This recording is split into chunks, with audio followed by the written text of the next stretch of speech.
오늘 선포되어지는 말씀이 또 우리에게 깨닫는 은혜의 말씀 되기를 소망합니다. 고린도전서는 바울의 편지입니다. 편지의 서두에 나오는 수신자를 보게 되면 그가 이제 편지를 통해서 하고자 하는 말을 우리가 알 수가 있게 됩니다. 1장 2절이 그 수신자에 대한 내용이 나오고 있는데 제가 그 부분을 다시 한번 읽어보겠습니다. 1장 2절입니다. 고린도에 있는 하나님의 교회 곧 그리스도 예수 안에서 거룩하여지고 성도라 부르심을 받은 자들과 또 각처에서 우리의 주 곧 그들과 우리의 주 되신 예수 그리스도의 이름을 부르는 모든 자들에게 지금 이러한 되게 장황하게 수신자에 대해서 설명을 해주고 있는데 이들에게 지금 바울이 편지를 하고 있다라고 이렇게 밝히고 있어요. 그들의 특징이 크게 두 가지로 나타납니다. 먼저는 그들의 삶의 자리가 그리스도 예수 안에서라는 것이고요. 이것은 홀로 서 있지 아니하고 그리스도 예수 안에서 그분을 날마다 기억하는 삶을 살아야 한다라는 것이 되는 것이죠. 또한 그 안에서 고백의 내용은 예수를 주로 선포하며 즉 삶의 주인으로 예수님을 모시며 그분의 이름을 부르는 것이었습니다. 이처럼 어떠한 한순간도 예수님과 별개로 그들의 존재를 이야기할 수가 없는 것이었죠. 그들 모두는 예수님과 연결되어 있습니다. 예수님 없이는 이들을 설명할 수 없는, 설명이 되지 않는 그러한 공동체라는 것을 기억하게 하고 있습니다. 그런데 바울이 지금 근로의 지편으로 들은 고린도 교회 이 성도들 그리고 이 편지를 읽을 수신자들에 관한 소식은 긍정적이지가 못했습니다. 11절 말씀을 우리가 다시 한번 함께 읽겠습니다. 11절 말씀입니다. 내 형제들아 근로의 지편으로 너희에 대한 말이 내게 들리니 곧 너희 가운데 분쟁이 있다는 것이라. 그들은 서로 나뉘어져 있습니다. 이 나뉜다라는 것, 이것이 분쟁에 담긴 뜻인데요. 이것은 본래의 역할을 하지 못하게 만들어 버립니다. 찢기고 또 찢기고 또 찢겨서 자신이 해야 할 본래의 역할을 하지 못하도록 하는 것. 이것이 분쟁의 가장 위험한 그런 독의 그 모습인데 그 구체적인 모양이 12절에 이어서 나오고 있습니다. 12절 말씀도 함께 읽겠습니다. 내가 이것을 말하거니와 너희가 각각 이르되 나는 바울에게 나는 아볼로에게 나는 게바에게 나는 그리스도에게 속한 자라 한다는 것이니. 여기서 주목해 볼 표현들은 각각이라는 이 표현과 반복되고 있는 나는 이라는 이 표현입니다. 그들은 지도자를 중심으로 지금 파당을 만들어서 자신들의 우세함을 각각 뽐내고 있었습니다. 나는 어디파, 나는 여기파, 나는 저기파. 그런데 거기에 이제 숨겨진 뜻은 내가 그만큼 우세하고 우월하고 더 멋진 사람이다라는 것을 뽐내는 것이었죠. 우리가 아니라 내가 어디에 속했는지를 지금 나누고 있습니다. 원문에서는 소유격을 사용하고 있는데요. 이렇게 되는 것이죠.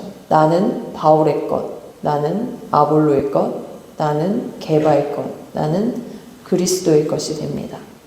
바울은 고린도 교회를 세운 지도자였습니다. 더 이상의 이 설명이 필요 없을 정도로 존경을 받을 만한 인물입니다. 그러나 우리가 기억해야 할 것, 그리고 우리가 생각해야 할 것, 그 역시 그러한 멋진 삶을 사는 그러한 인물이었지만 그 역시 삶의 자리는 그리스도 예수 안이 되어야 합니다. 또한 그 삶의 주인은 예수님이시며 그분의 이름을 부르며 날마다 나아가야 했습니다. 아볼로 역시 바울의 뒤를 이은 고린도 교회의 지도자였습니다. 그는 특별히 헬라 학문과 성경에 능한 자라고 되어 있는데요. 그의 그 모습도 존경할 부분이 분명히 있었습니다. 게바는 예수님의 제자로서 베드로였죠. 초대 예루살렘 교회에서 최고로 권위 있는 지도자 중에 하나였습니다. 어디 가나 빼놓을 수 없는 그러한 멋진 그런 삶을 모두 살고 있었던 지도자였습니다. 그러나 이들 모두 삶의 자리는 동일합니다. 그리스도 예수 안에서 그 고백의 내용 또한 마찬가지인 것이죠. 심지어 이 고린도 교회는 그리스도파라고 하는 이 파도 있다고 합니다. 앞에서 언급한 세 사람의 파보다는, 그 당파보다는 나아 보이지만 그 역시 결코 그렇지 않았습니다. 다른 이들을 정죄하며 스스로를 높이는 우월주의에 빠져서 오히려 거꾸로 예수님께 우리가 속했다라는 것이 아니라 예수님을 우리에게 속한 것으로 만들어버리는 그러한 모습을 보이고 있습니다. 바울은 이어서 말합니다. 13절 말씀을 함께 읽겠습니다. 그리스도께서 어찌 나뉘었느냐? 바울이 너희를 위하여 십자가에 못 박혔으며 바울의 이름으로 너희가 세례를 받았느냐? 그는 예수님을 향하여 이렇게 서도록 시선을 향할 수 있도록 해주고 있어요. 특별히 자신의 이름을 계속해서 언급한 것은 이 고린도 교회가 파로 나뉘어서 역시나 바울파도 역시 있었기 때문에 자신을 대표로 해서 잘 생각해 보라라고 하는 것이죠. 결코 그렇지 않다. 예수님께서 교회의 머리가 되시고 우리를 위해 십자가에 못 박히신 그분이 교회의 중심이 되어야 한다라고 바울은 자신의 이름을 넣어서 나는 결코 그렇지 아니하다. 예수 그리스도를 향하여 서라라고 이렇게 이야기를 하고 있는 것입니다. 또한 우리는 그분의 이름으로 세례를 받았습니다. 세례는 예수님과 연합하여 그의 통치 영역 안으로 들어가게 됨을 의미하게 되는데요. 이렇게 계속해서 예수님을 향하도록 했던 이 바울, 오직 예수님만이 앞서 가셔야 함을 알리면서 17절에 자신의 역할을 확인시켜 줍니다. 17절 말씀을 함께 읽겠습니다.